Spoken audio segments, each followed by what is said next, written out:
Hello everyone and welcome back to another AFK journey video. In this video we're going to be taking a look at Faramor, his full skill multipliers on the VN server as he has just come out today. Now I just did take a brief look at some screenshots and I am seeing incredible things of Faramor so far, so I am really excited to get into his kit, and let's begin with his ultimate. So Sanctified Circle, he will begin with 300 pre-filled energy. And Faramor will consume 250 energy, and it will be reduced per ultimate power to summon a 1-tile magic circle centered on his current target, dealing up to 250% attack multiplier, plus ultimate power true damage to enemies caught inside. Okay, while the circle is active, he consumes 120 energy per second to maintain it. Enemies within the circle cannot heal every half second they take. Now this is going to be up to 55% true damage every 0.5 second, which is basically 110% attack multiply true damage every second, plus true damage equal to 20% of their lost health. And for example, in Dream Realm bosses, the lost health of them is going to be such a high number that this is going to hit the cap, and the cap is extra true damage cannot exceed 240% of Faramor's attack, and this is going to be every 0.5 second, so you're going to have 240 plus the 55 to 95% attack multiplier every 0.5 second true damage from Faramor. That is what it looks like. If no enemies remain in the circle for 1 second, the skill ends immediately, but for Dream Realm, that shouldn't really be an issue. And the initial, basically 210% damage, I think that is just a one-off thing, and then after that is going to be this true damage ticking. But when you have them capped out at lost health, which in Endless Dream Realm especially, they are going to be, you're going to be hitting this cap of 240% Faramor's attack, and this is looking at like every 0.5 second. That is crazy. Okay, and the ultimate power is not actually very important because it just increases that first initial true damage burst, but not the damage per second, like, you know, the ticking every 0.5 seconds. So I don't think ultimate power is very important for him, and like, yeah, it reduces like the energy cost on the initial cast, but then after that it will not reduce the energy per second cost.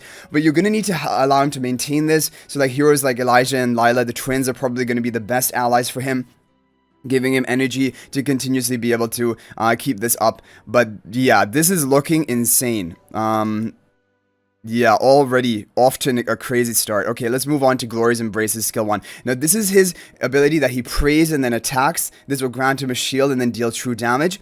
And when he is when with other later skill upgrades, he's basically going to have every normal attack be triggering this Glory's Embrace. That is really the important thing. And so look at this. Faramor prays, and this will be a 10-second cooldown, 0 initial cooldown. But like we said, this will eventually become a cast on every single normal attack he does, that is just crazy for a skill like this. So Faramor prays and imbues whatever sacred power, gaining a shield that can absorb 200% damage.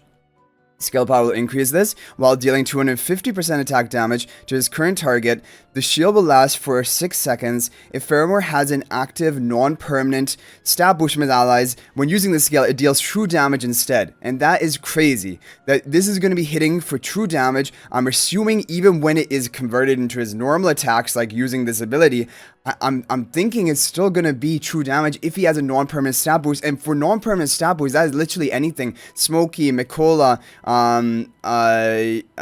those are two ideas that come to mind. Or if any charm bonus is going to be giving bonus attack to him or any stat to him. So, or even an artifact, like even Harmonic Spell is classified as a non-permanent stat boost.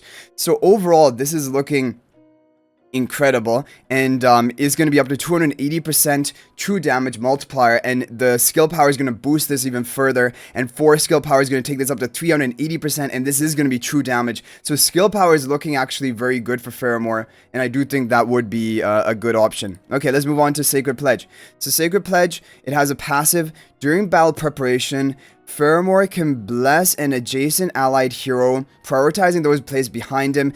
Active Faramor will increase attack by 12%, and skill power is going to boost the attack buff he gives to allies and himself, because this is also an attack buff to himself. Okay, I'm pretty much decided the skill power is probably going to be optimal on him. It's also increasing the attack buff value. That is crazy. And in the hero blesses, and at maximum there's gonna be 15% base and 6% on top of that with 4 skill power. That's 21% attack buff for him and his ally, or his key ally. Like, I mean, imagine a Harak, right? Him and Harak both being attack buffed, automatically reapplying the buff when it expires. Every 3 seconds while the buff is active, Faramor also deals 100% attack damage to enemies within 1 tile of both himself and the blessed hero, stunning the affected enemies for 0.5 seconds. And this is every 3 seconds, a 0.5 second stun. Yeah, I mean, this is probably not going to be as impactful for Dream Realm. This is basically for like PvP or any content to kind of protect the ally who you are buffing up. To an extent. Okay, interesting. Hero Focus increases haste by up to 20 during battle. That increases his attack speed and also reduces his cooldowns of his abilities. Okay, moving on to his Mythic Plus. So his exclusive skill is very important, Bitter Requiem. Faramor replaces his normal attacks with Glory's Embrace. That's what we were talking about with this ability, Glory's Embrace. And I'm assuming it's still going to get the effect of the true damage. But the shield value he gains from Glory's Embrace is capped at 600% attack multiplier. So his shield value is capped. However, it doesn't say anything about true damage, and I'm assuming that still means that this is going to be true damage. Now, from the video trailer, we saw that it definitely seemed, because you have to do the whole skill animation play out before you can actually attack, it seemed like it was slower than a regular normal attack. But like, normally how normal attacks work is if you give more haste, if you give more attack speed, your allies are going to attack even faster and cycle more attacks in. I don't know if that will allow him also to cycle more of Glory's Embrace, because if it does, then giving him haste, giving him attack speed is so much value, because he can just keep hitting them and triggering this high true damage, and especially if he has skill power in his kit as well. The magic circle also weakens enemies within it, allowing allies to deal extra true damage equal to 75% of their attack. Each ally can only trigger the extra damage once every 1 second. 75% of their attack every 1 second, and it goes up to 85% of their attack every 1 second. This is for all allies on your team. That is just ridiculous. So like, and this is even for supports. This is for anything. Like, heroes which normally do no damage are going to start hitting the boss relatively hard, because every 1 second they're in battle, they're going to be hitting them for 85% of their attack multipliers true damage. And like, if you have massive attack buffs on your team, this is just crazy. Also with Harak, because Harak ramps up his attack so massively over the course of a fight, every 1 second, 85% of his attack is just going to be hitting the enemies that's true damage. This is bonus on top of his whole entire kit already. And then when an enemy is defeated within the magic circle, this is his plus 10 exclusive equipment, grants Faramor 10% attack and expands the circle's radius to 2 tiles. This effect can only trigger once per battle. Now, this will not be really applicable for Dream Realm for the most part, other than like in Plague Creeper, I guess. But for PvP content, for AFK stages, it could be potentially useful. Expanding the range of the circle. I think particularly for AFK stages, that would be good. But also for PvP. Getting a quick kill. And, yeah, okay. And the other thing here is that it should be somewhere that you will not be able to heal health. Is that on his main? Yeah, they cannot heal. Enemies within that circle cannot heal. It's something you could easily overlook, this part of the ability, but this is actually a major thing. They cannot heal. We don't know what that means. Like, can self-recovery be denied? Like, for example, if there's a Tossie within his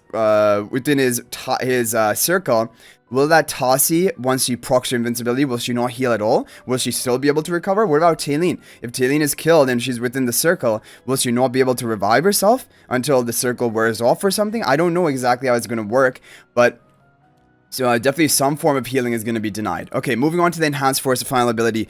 If enemy revives within Faramor's magic circle after the HP drops to 0, so for example Taylene, for example Athalia, I guess even, but that doesn't even count because Athalia's lance, she's just immortal basically.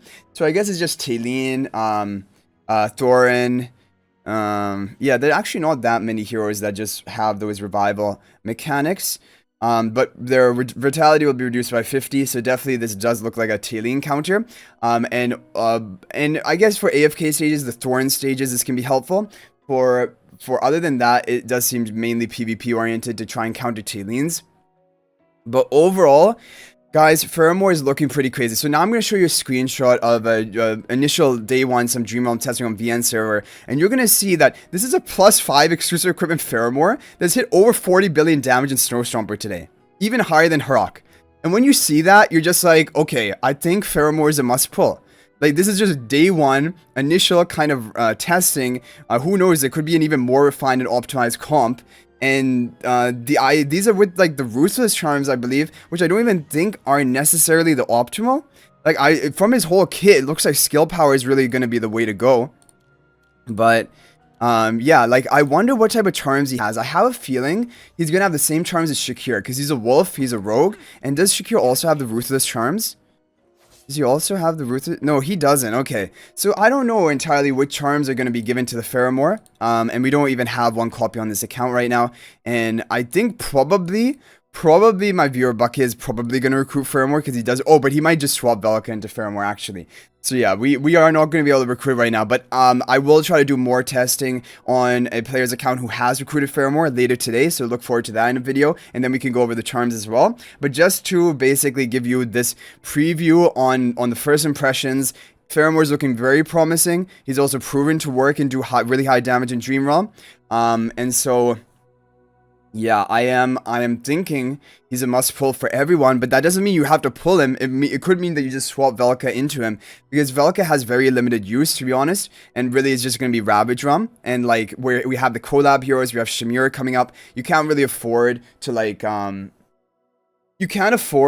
also be spending on Faramor's banner right now unless you're a whale. So like I would recommend, if you've already recruited for Velka, just probably swap her. But we'll see some more test videos today and tomorrow, and then probably I'll give you my opinion on it on day 1 of the launch on global, whether you should pull or pass. But I'm thinking it is looking like a very, very likely pull for pretty much everyone as of right now. He is looking like an incredible hero. So yeah, I'm really excited for him. Let me know what you guys think about Faramor in the comment section down below. Is there anything I missed? Is there anything that you're worried about with him? Or are you just completely a fan of him? Let's take a look at his animation. Yeah, that is a cool animation. Okay, so that is going to be it, guys. Thank you for watching. I hope to see you all in the next video. If you're not already subscribed to our YouTube channel, please smash that subscribe button. We're on the road to 20,000 subscribers. Thank you guys for the support, and also feel free to join my AFK Journey Discord server. There's a link to that in the description of this video. But thank you all for watching. I hope to see you in the next video, and until then, everyone, peace out for now.